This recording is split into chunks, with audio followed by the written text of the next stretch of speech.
So we see how computer has become so important for us that we can't imagine our life without computer these days.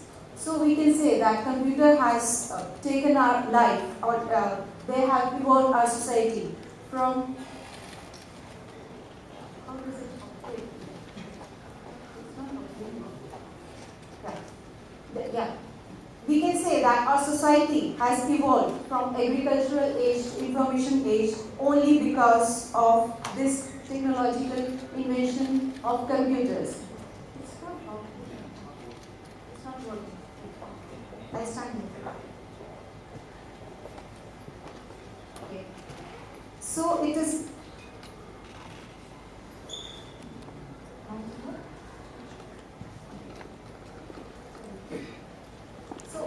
As it was rightly said by Ronald Reagan, that information is the oxygen, and without this oxygen, our society cannot survive.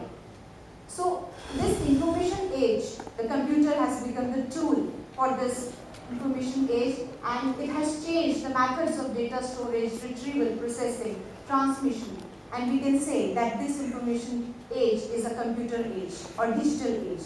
And computer is the key for this digital age. Computers today are no longer a luxury, but they have become a commodity in our society. And there are certain facts which are related to this digital revolution in our today's society. We can say that America is the economic superpower. Maybe because of its preeminence in computer and information technology. It plays at least some role in making America an economic superpower.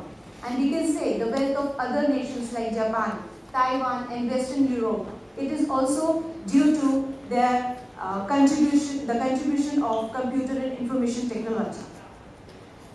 Now we see that it's not that basic sciences have not contributed anything for the formation of this information technology age or digital age.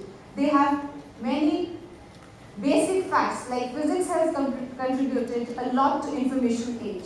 We can say that the inventions which form the foundation of modern technology because of physics or physicists, they invented these technologies like laser, which is used in optical fibers.